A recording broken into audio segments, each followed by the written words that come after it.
The silver tray shook in Alara's hands so badly that the goblet on it chimed like a tiny warning bell, and the sound carried, too loud, too helpless, through the Vampire King's great hall. Her sisters stood behind her like two shadows wearing perfume, their smiles bright enough to fool strangers and sharp enough to cut family. "Don't embarrass us," Seraphine whispered, pinching the soft skin inside Alara's arm where no one would see bruises. "You exist to be useful." Morel's laugh followed, sweet as honey, cold as frost. "If the king looks your way, it will only be to remember what mercy feels like." Alara swallowed and stepped forward anyway, because refusing was never an option in House Vane. Not for the youngest. Not for the quiet one. Not for the girl they called Burden when guests weren't listening and sister when someone important was watching.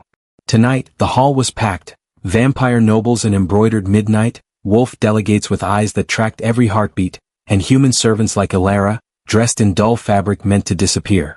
Above, chandeliers hung like trapped constellations, scattering fractured light across banners that told old stories. Blood wars, broken treaties, and the sacred bond that no one believed in anymore. Not with a human, not with a girl like her. At the far end, raised on black stone steps, sat the throne. And on it sat King Cale Dravenheart. He was stillness made into a man.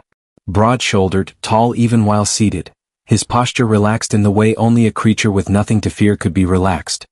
His hair fell past his collar in pale strands like moonlit snow. His eyes, crimson, ancient, moved over the court with a disinterest that felt like a sentence. He did not need to raise his voice. The air already belonged to him. Alara's legs wanted to fold beneath her. Every instinct begged her to run, but the memory of Seraphine's nails and Morel's laughter drove her forward like a whip. She climbed the steps, one at a time, keeping her gaze fixed on the tray. Her reflection wavered in the polished silver. Pale face, tired eyes, hair pinned too tightly because her sisters insisted she look acceptable. The servant dress itched at her collarbone. Her hands trembled harder. "Your Majesty," she whispered and offered the ceremonial goblet, the ancient ritual of welcome, judgment, and oath. Silence fell so suddenly it felt like the hall had inhaled and forgotten how to exhale. Even the torches seemed to still. And then, against every rule she had ever learned, Alara looked up. King Cale's eyes found hers. For a heartbeat, the world stopped being large and cruel and busy. It narrowed to a single line of connection, something invisible pulling tight between them. A sensation sparked in Alara's chest, like warmth blooming beneath scar tissue, like a song she'd never heard suddenly remembering her name. Heat rushed through her veins, fast and startling, and the tray dipped in her hands. Cale leaned forward. His fingers tightened on the arms of the throne until metal groaned under his grip. And in that moment, impossible, unthinkable, the feared Vampire King looked shaken. Not angry. Not amused. Recognizing. As if he'd been searching for something for centuries and only now realized what it was. When he reached for the goblet, his hand brushed her fingers. The contact was brief, barely a touch, but the hall reacted like it had been struck by lightning. The chandeliers flickered. The torches flared and then steadied. A ripple moved through the court, a collective shiver of instinct, as if every predator and diplomat in the room had felt the same pulse of ancient power. Alara sucked in a breath, throat closing. Cale's gaze sharpened, not with threat, but with intensity that made her knees soften. "What is your name?" he asked. His voice was low, rough like distant thunder, and it rolled through the hall with authority that did not need permission. Alara's mouth went dry. She managed, "Alara. Your Majesty." He repeated it slowly as though tasting the syllables, as though the name mattered in a way no one else's ever had. Alara. Behind her, Seraphine's voice cut through the silence, bright and polished. "Your Majesty, forgive her. She is simple. She begged to serve. We told her she wasn't worthy." Morel stepped forward, jewels glittering, smile perfected. "If you require attendance, my sister and I." Cale didn't even look at them at first. His eyes remained on Alara as if she were the only thing in the room that had weight. "I did not ask for your voices," he said quietly. The temperature seemed to drop. His gaze drifted to Seraphine and Morel at last, and it was not fury that lived there, it was something colder, more final. Dismissal. The kind that ended bloodlines without spilling a drop of blood. "I asked for hers." Whispers surged through the court like wind through dead leaves. Nobles leaned together. Wolves exchanged sharp glances. Even elder vampires shifted, their stillness cracking. Seraphine's face flushed, then paled. Morel's smile froze and threatened to shatter. Alara's heart pounded so hard it hurt. This wasn't protection. This wasn't kindness. This was attention, dangerous attention, and she had learned young that attention from powerful people came with a cost. Kale rose from the throne. He did it slowly, deliberately, and yet the movement felt like continents shifting. Shadows deepened around him as if the hall itself bowed.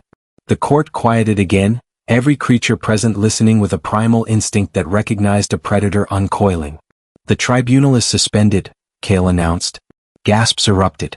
The High Chancellor, an elder vampire draped in ceremonial robes stitched with sigils of fallen houses, stepped forward with careful authority. Your Majesty, the tribunal is convened under the First Blood Accord. Suspending it? Kale's eyes flashed. I have found a blood bond, he said. 2 words hit the hall like a hammer. Blood bond. The court ignited into chaos. Voices rose. Chairs scraped. Wolves snarled under their breath. Vampires stared with a mixture of awe and horror. A bond? With a human? Someone hissed. Impossible, another whispered. Seraphine lunged into the moment like a starving woman reaching for bread. Your Majesty, you must be mistaken. Alara is nothing. No power, no lineage, no. Silence. Kale didn't shout. He didn't need to. The word landed with such absolute command that Seraphine's mouth snapped shut as if the air had turned solid around her throat. Her eyes widened in humiliation. Morel tried again, softer, calculated. If you seek companionship, there are those more suited to your court. You misunderstand, Kale said, his tone precise as a blade. I am not seeking. I have found. He turned his attention back to Alara. And Alara, who had braced herself for cruelty, found something else in his expression. Not softness. Not yet. But conflict. As if Kale himself was wrestling with the meaning of what had awakened. You feel it, he said, quieter now, meant only for her. Don't you? Alara's throat tightened. She wanted to lie. She wanted to say no, to deny the strange heat under her skin, the pull in her chest that seemed to respond to his voice like a heartbeat answering another heartbeat. But the bond, whatever it was, thrummed with truth. She nodded once, small and terrified. Kale's jaw flexed as if the sight of her fear angered him, not at her but at the world that had put it there. Then his voice sharpened again, cutting through the whispers. Commander Riven. From the shadows near the dais, a vampire warrior stepped forward as if he had always been there and simply chose that moment to exist.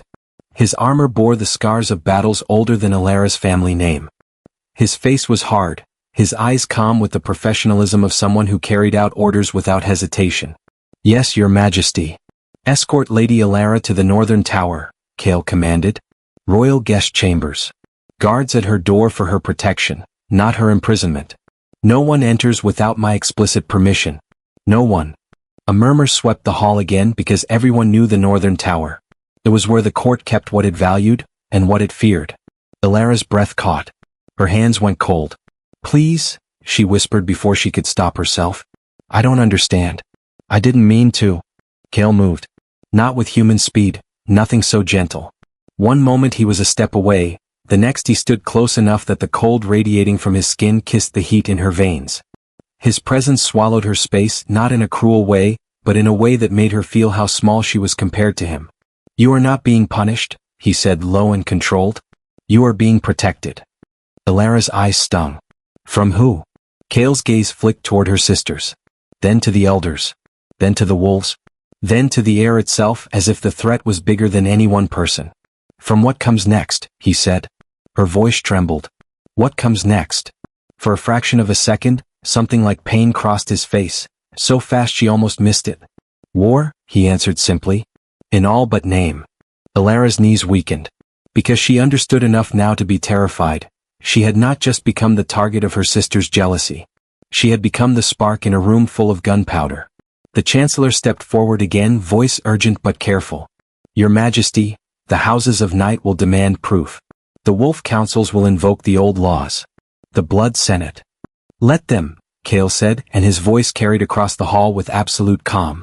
Let every house, every council, every ancient authority come and witness what fate has written. He paused and the hall leaned into the silence. The bond is awakened, he continued. It cannot be ignored. It cannot be bargained away. It can only be challenged. Challenged? Alara had heard the legends whispered by servants in kitchens. A blood bond could be contested by ritual, by combat, by old cruel laws designed to break the unworthy. Vampires could demand the king prove dominance. Wolves could demand trials. Nobles could demand consequences. And Alara, poor human unwanted, would be the easiest weakness to strike. Commander Riven touched her elbow, firm but not unkind. "My lady," he said quietly, "please come." Alara turned her head once, helplessly, to look back at Seraphine and Morel. Seraphine's eyes were wide with rage and panic. Morel's lips parted as if she wanted to scream, but her pride held her frozen. Their perfect masks were cracking, and beneath them was something uglier than jealousy. Fear. Because the king had chosen wrong in their minds. Because the king had looked at Alara the way the world had never looked at her, like she mattered. Alara's chest tightened. She forced herself to face forward. As Riven guided her down the steps and through the sea of staring eyes, she felt Kale's gaze on her back like a shield and a chain at the same time. At the doors of the great hall, she glanced over her shoulder one last time. Kale stood beside his throne, tall and immovable, watching her as if he'd already decided something that could not be undone. The light caught in his crimson eyes, and for the first time Alara understood that the most terrifying thing about him wasn't his power. It was his certainty. The doors closed behind her with a heavy boom. And the moment they did, the bond in Alara's veins pulsed. Once, twice, like a heartbeat answering an ancient call. Somewhere deep in the castle, something old stirred awake. And far behind the sealed doors of the throne room, the court began to choose sides. The northern tower felt like a spine of stone jutting into the winter sky, tall, narrow, and ancient enough to remember every scream that had ever echoed inside it. Alara climbed its spiral stairs behind Commander Riven, her palms damp, her breath thin. Torches flickered in iron brackets, their flames bending as if the air itself was unsettled. Every few steps she felt it again, that strange pulse under her skin, the bond's quiet thrum like a second heartbeat. Protection, the king had said. But Alara had lived long enough to learn that protection, in noble houses often meant control. She couldn't tell which one this was. Not yet. Riven stopped at a carved door reinforced with silver and black iron. 2 guards stood on either side, vampires with blank faces, hands resting on sword hilts etched in runes. Riven nodded once, then opened the door for her without touching her. "Royal guest chambers," he said. His voice remained steady, but something in his eyes warned her. Everything is listening. Alara stepped inside. The room startled her, not with luxury but with gentleness. A wide hearth crackled. Heavy curtains softened the wind's howl. A table held bread, fruit, a covered pitcher of water and, strangest of all, a small bowl of salt and rosemary, like something a human grandmother might keep for comfort and warding. The bed was enormous, layered in dark velvet and pale fur. The entire space smelled faintly of pine and cold rain. It smelled like him. Alara's stomach twisted. Her knees threatened to give. She pressed a hand to her chest, trying to quiet the frantic flutter there. Commander Riven remained near the door. "No one will enter," he said. "If you need anything you speak to me. Or you ring the bell." A silver bell sat on a side table, polished to a mirror shine. Alara stared at it. "Am I a prisoner?" Riven's gaze sharpened, not unkindly. "If you were a prisoner, my lady, the bell would not exist." "My lady."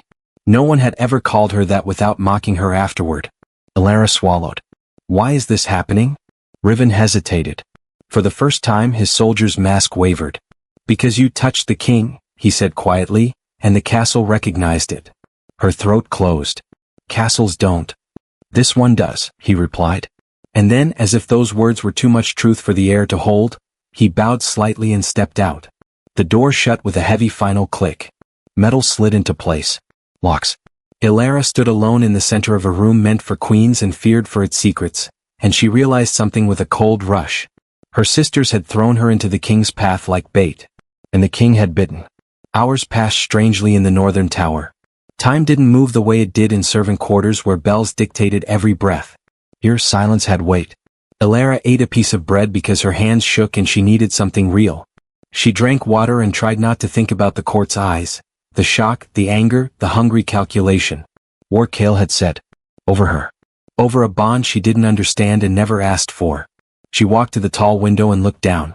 The courtyard far below was blanketed in snow, pale as bones. Soldiers moved like dark ink stains across white ground. Guards doubled at gates. Messenger ravens flapped from the rookery like spilled secrets. The castle was preparing. For attack. For defense. For her. Alara pressed her forehead to the cold glass. "I'm not worth this," she whispered. And as if the tower had been waiting for her to say it, The air shifted. A faint vibration ran through the stone beneath her feet. The torches flickered. The hearth flared. Elara pulled back from the window, heart slamming. The bond pulsed, stronger now. Then from somewhere behind her, a voice spoke. "Don't lie in my tower." Elara whirled. King Kale stood near the hearth as if he had stepped out of the shadows themselves. No door had opened. No footsteps had warned her. He wore no crown, no ceremonial cloak, only a dark coat that fit him like a second skin. Snow clung to his shoulders. His hair looked whiter in the firelight, his eyes darker, more dangerous. Elara's breath caught. Instinct screamed at her to kneel. Instead, she did the most foolish thing she could do in front of a king. She took a step back. Kale's gaze sharpened, not in anger but in something like restraint. As if he expected fear and hated that he did. "You should not be alone," he said. Elara's voice trembled. "You said I was being protected. But you locked me in." His jaw flexed. "The lock is for the people outside this room. Not for you." She lifted her chin with a courage she didn't recognize. "Then unlock it." Kale stared at her for a long moment, and Elara felt the bond tighten like a thread pulled between them. The air itself seemed to react to his mood, the flames in the hearth bending toward him. Finally he moved. He crossed the room in slow, controlled steps and placed his palm against the door. Metal clicked. The lock slid open. Kale turned back to her. "Now if you leave," he said quietly, "someone will try to kill you before you reach the staircase." Elara froze. Kale's voice lowered. "Or worse. They will drag you to a council and demand you confess that you bewitched me. They will carve the truth out of you with old rituals meant for witches and traitors. And when they are done, your sisters will smile and say they tried to stop it." Elara's stomach turned to ice. "My sisters wouldn't." Kale's gaze turned cruel, not toward her but toward the idea of her sisters. "They already did." Silence stretched. Elara forced words out of her throat. "Why do they hate me so much?" Kale's eyes flicked over her face, as if memorizing every bruise her expression didn't show. "Because you are kind," he said. "And kindness is a mirror. It shows them what they are not." Elara's eyes burned. She hated that her tears wanted to rise in front of him. She hated that he could see straight through the careful quiet she had built to survive. "I don't want war," she whispered. Kale's expression softened, barely. "Neither do I." She laughed once, bitter and disbelieving. "But you just announced a blood bond in front of everyone." Kale stepped closer, stopping at a respectful distance. Close enough that she could feel the cold from his skin, but not close enough to trap her. "I did not announce it," he corrected. "The bond did." Elara swallowed. "I don't understand what it is." Kale's eyes darkened with something old. "The blood bond is older than crowns. Older than treaties. It is not romance." His mouth tightened as if the word offended him. "It is recognition. Fate. A sacred claim that ties two souls together so deeply that magic itself enforces it." Elara's hand shook. "So I'm claimed?" Kale's gaze snapped to her hands as if he hated seeing them tremble. "No," he said sharply. Then, as if realizing his tone, he exhaled and softened it. "Not like property. Not like your sisters treated you. Not like this court treats humans." He paused. "I will not take your freedom," he said. "But I will not allow them to take your life." Elara stared at him, trying to find the trap. Because men with power always spoke gently right before they took what they wanted. "What do you want from me?" she asked, voice small. Kale's eyes held hers, unflinching. "The truth," he said. Elara's throat tightened. "What truth?" Kale's voice dropped, rough with something he didn't like admitting. "When I touched you, I felt a name on my tongue that I have not spoken in centuries." Elara's breath hitched. Kale's hand lifted slightly as if he wanted to reach for her but stopped himself. "A woman," he said. "Long dead. The only person in my existence who ever made me feel human." Elara's heart stumbled. "You think I'm her?" Kale's gaze sharpened. "No," he said it firmly as if refusing a comforting lie. "You are you. But the bond suggests something tied to her." Elara's mind raced, panicked. "I don't know any dead women. I barely know myself." Kale watched her like he watched a battlefield. "Then we will learn." Elara swallowed. "We." Kale's eyes flicked toward the window, toward the distant city, toward the unseen court gathering like storm clouds. "If the bond is challenged," he said, "they will demand trials. They will demand you prove you are worthy of the king's fate." Elara's chest tightened. "But I'm not worthy." Kale's gaze snapped back to her, and for a moment the room felt too small for the power in him. "Stop," he said, quiet but absolute. Do not let their cruelty become your voice. Elara's breath trembled. Kale's expression shifted, controlled, careful. The first trial will not be combat, he continued. They will not risk my wrath by openly spilling your blood. Then what? Elara asked. Kale's mouth tightened. They will use politics. Elara frowned. Politics can't kill me. Kale's eyes hardened. Politics kills more cleanly than blades. That night, Elara did not sleep. She sat by the hearth, staring at the flame as it ate logs and turned them into ash, and she tried to imagine what her sisters were doing below. Seraphine would be whispering to wolf lords, selling a story. Morel would be charming elder vampires, planting doubt like seeds. They would paint Elara as a mistake, a trick, a parasite, and they would do it while smiling. Elara pressed her hands together until her knuckles turned white. She remembered being 12 and starving while Seraphine ate first because eldest deserves. She remembered Morel spilling wine on her dress and laughing when she cried, telling her she should be grateful for anything at all. She remembered their mother's silence, how she never stopped it. Kindness, Kale had said. A mirror. Elara realized with a quiet horror that her sisters would rather set the world on fire than allow her to be loved. She whispered into the empty air, "Why me?" And the bond pulsed like an answer she didn't yet have. At dawn, Commander Riven arrived with tense eyes and a fresh cut on his cheek. "Elara," he said quickly, dropping formality. "We have a problem." Her heart clenched. What happened? Riven hesitated, then held out a sealed letter stamped with wax, House Vane's crest. Elara's stomach turned. "It was delivered to the gate," Riven said. "And there was a witness." Elara took the letter with shaking hands and broke the wax. Inside, Seraphine's handwriting curled like poison ivy. "Dearest little sister, we hope you are comfortable in your pretty tower. The court is asking questions. The wolves are angry. The elders are frightened. So we gave them comfort. We told them the truth. You have always been strange." Elara's breath caught. "Do you remember the night you were found? You were not born to our mother. You were left at our gate, wrapped in cloth that smelled like ash and roses." Elara's fingers went numb. She had always known she was treated differently. She had never known why.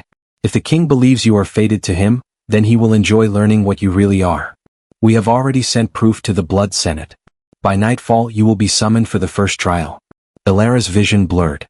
At the bottom, a final line. "And if you try to hide behind the king, remember, kings can bleed too." Elara's hands shook so hard the paper crumpled. Riven's voice was grim. "Your sisters are claiming you are not fully human." Elara looked up, panic ripping through her chest. "I am human." Riven's eyes softened for half a heartbeat. "I believe you." Elara swallowed. "What proof did they send?" Riven hesitated as if it tasted like ash. "A relic," he said. "An old cloth, with a symbol burned into it." Elara's blood ran cold. Because suddenly she remembered, half forgotten, like a dream you don't know is real, waking as a child with a burn mark on her wrist that no one could explain. A symbol. Not a scar. A seal. The door behind Riven opened without a sound. Kale stepped in, eyes like a storm held back by sheer will. He took one look at Elara's face, then at the crumpled letter in her hands. And the air in the room turned sharp. "They moved faster than I expected," Kale said. Elara's voice cracked. "They're saying I'm not human." Kale's gaze dropped to her wrist. Slowly, as if afraid of hurting her, he extended his hand. "May I?" Elara hesitated, then held out her arm. Kale's cold fingers brushed her skin. The symbol on her wrist, faint, barely visible, flared with sudden heat. Elara gasped. Kale went very still. Then his eyes widened with something that looked like recognition and dread at the same time. "Impossible," he whispered. Elara's heart pounded. "What is it?" Kale's voice turned deadly quiet. "It is the mark of the first bride." Elara's throat closed. "The what?"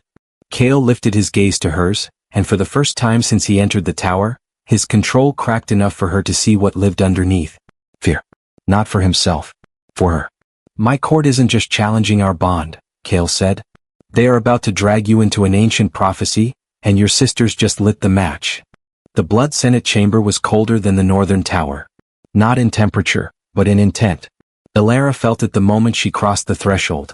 The air pressed against her skin like judgment given form. Stone pillars rose like silent executioners, carved with the laws of ancient blood in languages no longer spoken by mortals. The ceiling vanished into shadow, and at its center burned a ring of crimson fire that never consumed its fuel. This was where kings were questioned. where queens were broken, where truths were carved out of flesh if words failed. Elara walked beside King Kale, her steps measured only because his presence anchored her. His hand did not touch hers, not yet, but the bond between them thrummed so loudly now it felt like a third heartbeat echoing through her bones. Across the chamber the blood senate waited. Elder vampires in ceremonial armor sat in a crescent of black stone seats, their eyes glowing faintly red. Wolf lords stood behind them, massive and tense, tails flicking with restrained aggression.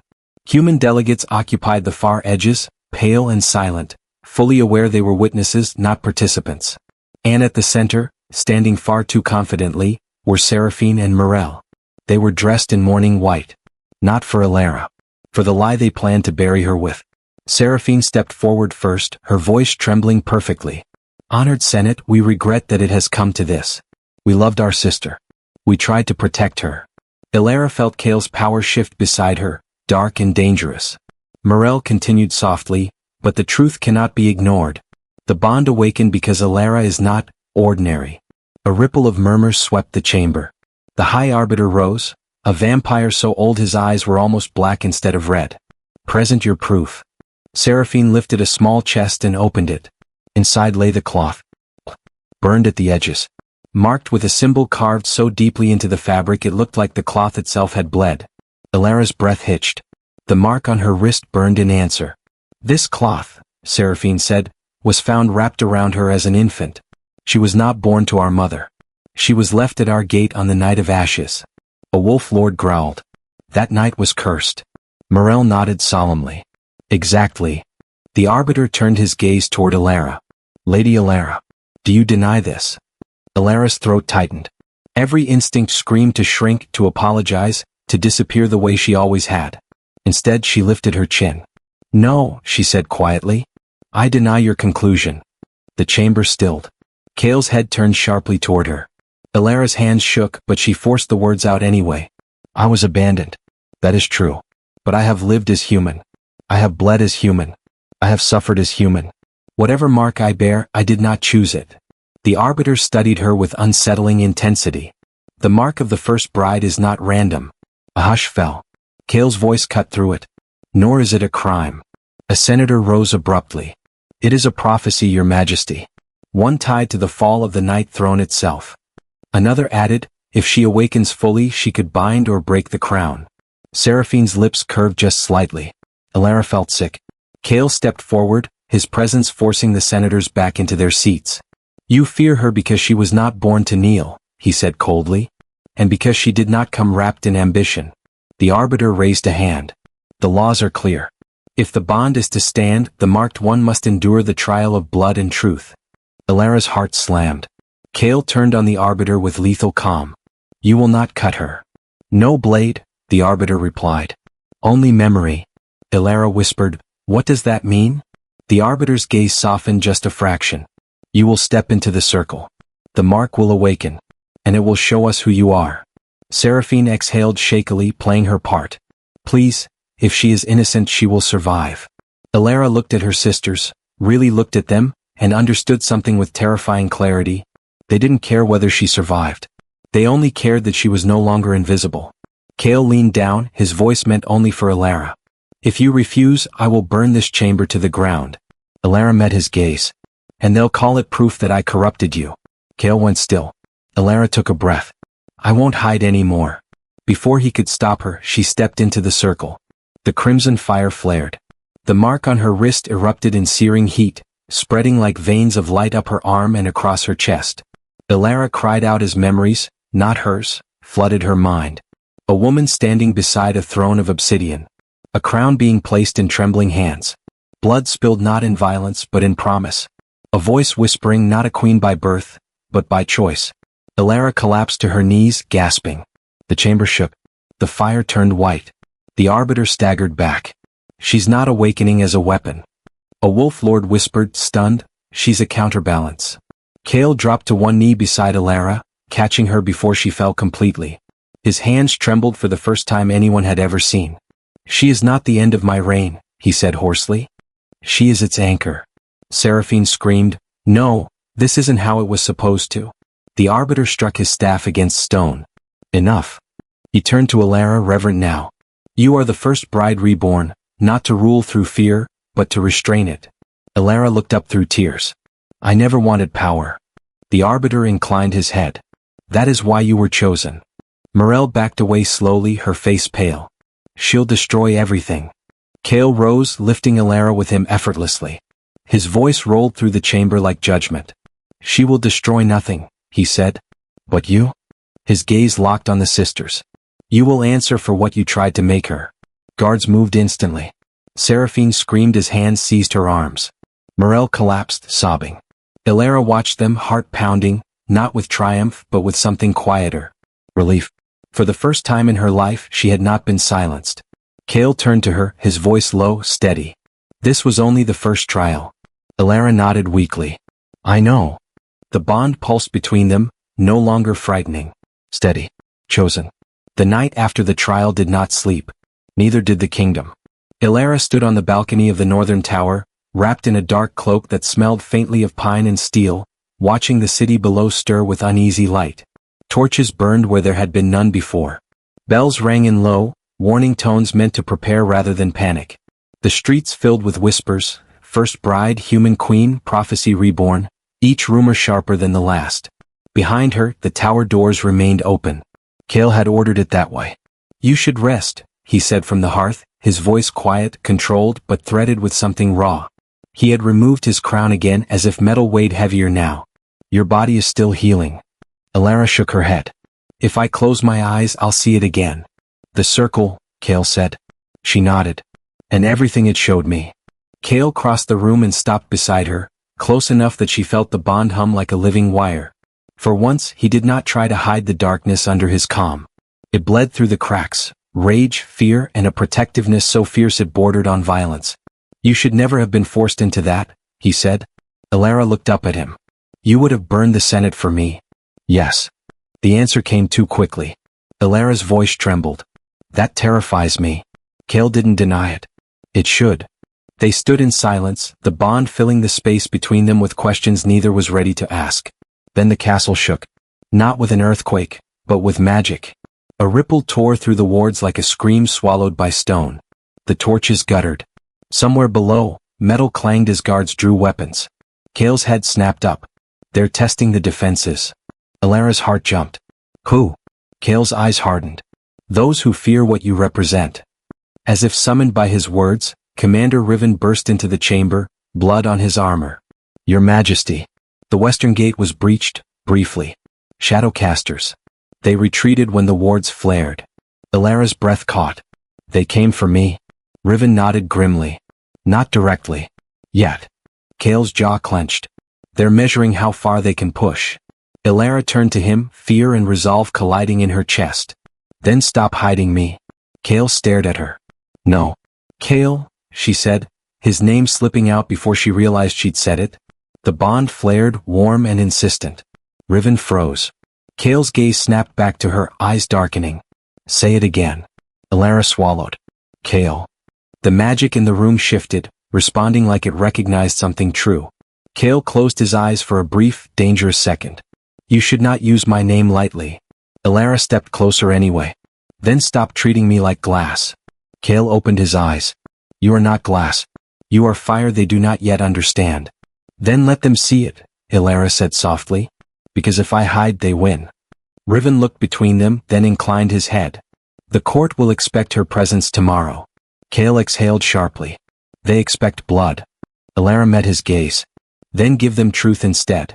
The court assembled at dawn beneath a sky heavy with storm clouds. This time Elara did not walk behind Kale. She walked beside him. Whispers rippled through the gathered nobles like a living thing. Vampires watched her with open fascination or thinly veiled hatred. Wolves tracked her movements, ears pricked, assessing her strength. Humans stared as if afraid to blink. Seraphine and Morel were gone, imprisoned, stripped of titles, but their influence lingered like rot. Kale ascended the dais and turned. Elara of no house, a vampire elder sneered from the crowd. Or of all houses if rumors speak true. Elara felt the bond steady her spine. She stepped forward before Kale could answer. I am Elara, she said, her voice carrying farther than she expected. I was raised as a servant. I was treated as less than nothing. And still, I chose kindness when cruelty was easier. The court stilled. I did not ask for your prophecy, she continued. I did not ask for your fear. But I will not carry your sins for you. A wolf lord laughed harshly. Pretty words won't stop what's coming. Elara turned to him calmly. Then don't listen to my words. She lifted her wrist. The mark flared, not violently but steadily, like a flame refusing to be snuffed out. The ward stones around the courtyard resonated in answer. The crowd gasped. She's controlling the wards, someone whispered. Kale watched her with something dangerously close to awe. Elara lowered her hand. I am not here to rule you, she said. I am here to remind you that power without restraint destroys itself. The elder sneered. And what restrains you? Elara didn't look away. He does, she said. Every head turned to Kale. The king straightened, accepting the weight without flinching. And she restrains me, he said. Shock thundered through the court. A ruler admitting balance, weakness, to an equal? Unheard of. Before anyone could respond, a scream ripped through the air. The sky split open. Dark figures poured from a rift above the courtyard, shadow casters cloaked in void, blades dripping with anti-magic. Chaos erupted. Nobles scattered. Guards surged forward. Elara. Kale shouted. Too late. One of the shadow casters broke through, moving with impossible speed, blade aimed straight for her heart. Elara didn't think. She reacted. The mark flared brilliant white. Time slowed. The blade shattered inches from her chest as an invisible force slammed outward, hurling the attacker across the courtyard like a rag doll. The wardstones sang. Light rippled across the castle walls. The rift in the sky screamed, and sealed. Silence fell. Elara stood shaking, hands raised, eyes wide. She hadn't destroyed. She had defended. Kale reached her in a heartbeat, gripping her shoulders. Are you hurt? Elara shook her head, stunned. I didn't mean to. You did exactly what you were meant to do, Kale said fiercely. The court stared. Fear shifted. Not of her. Of the enemies who had forced her hand. A wolf lord dropped to one knee. Then another. Then a vampire elder bowed his head. The balance had changed. But victory came with a price. Kale felt it the moment the attack ended. A coldness crept through his veins, the backlash of the bond activating fully. He staggered. Elara caught him this time. Kale? She whispered, panic flooding her voice. He forced himself upright, teeth clenched. The bond, it shares more than power. Elara's hands trembled. You're hurt. Kale met her gaze, unguarded.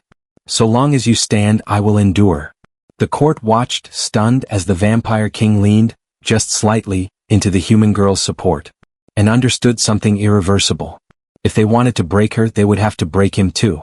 The kingdom held its breath after the attack. Not because it feared the shadows anymore, but because it had seen something worse and better at the same time. Oh. Elara remained at Kale's side as healers flooded the courtyard, their hands glowing with restorative magic as they examined the shattered stone, the fallen guards, the unconscious attackers bound in silver chains. Kale stood rigid, refusing to sit, refusing to show weakness, until Elara's fingers curled around his sleeve. Enough, she whispered. You've done enough. Kale looked down at her, his crimson eyes softer than they had ever been.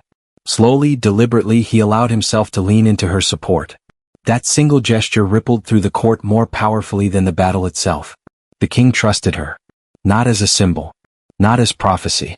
As a person. By nightfall, the Blood Senate reconvened, not in judgment but in reckoning. The Shadowcasters were revealed to be mercenaries funded by 3 minor houses that had hoped chaos would weaken the throne. Their punishment was swift and final. The rift they had torn into the sky was sealed permanently by Elara's mark, her presence stabilizing the ancient wards as if the castle itself had been waiting for her return. But one matter remained unresolved. Seraphine and Morel. They were brought into the chamber in chains of cold iron, their perfect gowns replaced by plain gray robes. The confidence that once wrapped them like silk now lay in tatters. Morel's eyes darted frantically. Seraphine's jaw remained stiff with defiance, even as fear bled through the cracks. Elara stood before them, hands folded, heart pounding. Kale's voice echoed through the chamber. You accused Elara of being a threat to this realm. Seraphine lifted her chin. She is a threat, she spat. She stole what was meant for us. Elara inhaled slowly. No, she said. Every head turned toward her. I didn't steal anything, Elara continued, her voice steady despite the tremor in her hands. You gave me to the wolves and expected me to be devoured. Instead, I survived. Morel broke then, sobbing. We were afraid. Do you know what it's like to live in someone's shadow? Ilara met her gaze, sadness, not triumph, filling her chest. Yes, she said softly. I do. The chamber stilled. Cale studied Ilara carefully. What is your judgment? He asked. Ilara turned to him, startled. Mine. You are the one they wronged, Cale said. And the one whose mercy will define what comes next. Ilara closed her eyes. She thought of cold nights without blankets, of whispered insults, of hands that shoved her forward instead of pulling her back, of the moment her sisters had smiled while sending her to the throne like an offering meant to be consumed. She opened her eyes. They wanted me erased, Ilara said. So I will erase their power. Gasps echoed. They will be stripped of titles, she continued. Exiled from court. No lands, no wealth, no protection from the people they taught to despise me. Seraphine's face went white. You can't. I can, Ilara said quietly. Because I choose not to become you. Morel collapsed, sobbing openly. Seraphine screamed as guards dragged them away, her pride finally shattered, her voice echoing down the hall that had once bent to her will. Instant karma delivered not through blood, but through loss. The coronation was not what anyone expected. There was no forced kneeling. No roaring declaration of dominance. No blood spilled in ritual. Ilara stood before the throne in simple white, not a servant's dress, not a queen's regalia. Just herself. Cale knelt. The court gasped. I am king by conquest and crown, Cale said, his voice carrying through the hall. But I rule because this realm needs balance. And I have found it. He rose and extended his hand. Ilara took it. Not because she was bound. Because she chose him. The bond ignited, not painfully, not violently, but like dawn breaking over a frozen world. The wards flared once, gently, then settled into something new and stable. The first bride was no longer a prophecy. She was a person who had chosen kindness over vengeance, courage over fear, and love over power. Months later the kingdom changed. Slowly. Human servants were no longer invisible. Wolves and vampires argued, but listened. The court learned restraint the hard way, watching how quickly Ilara could steady Cale's temper with a single look, how firmly she stood when injustice crept back in under old names. And Cale, feared king of night, learned something even harder. How to soften without breaking. One evening, as snow fell quietly over the battlements, Ilara stood beside him on the balcony. Do you regret it? She asked. Choosing me? Cale turned to her, brushing his thumb gently over the mark on her wrist, now calm, warm, alive. No, he said. I regret every century I ruled without you. Ilara smiled. Not because she had won, but because she had finally been seen. And somewhere far beyond the walls of the castle, the world learned a lesson it would never forget. Never mistake kindness for weakness. Never assume the powerless will stay powerless. And never force someone into the shadows. Because sometimes the shadows give birth to queens.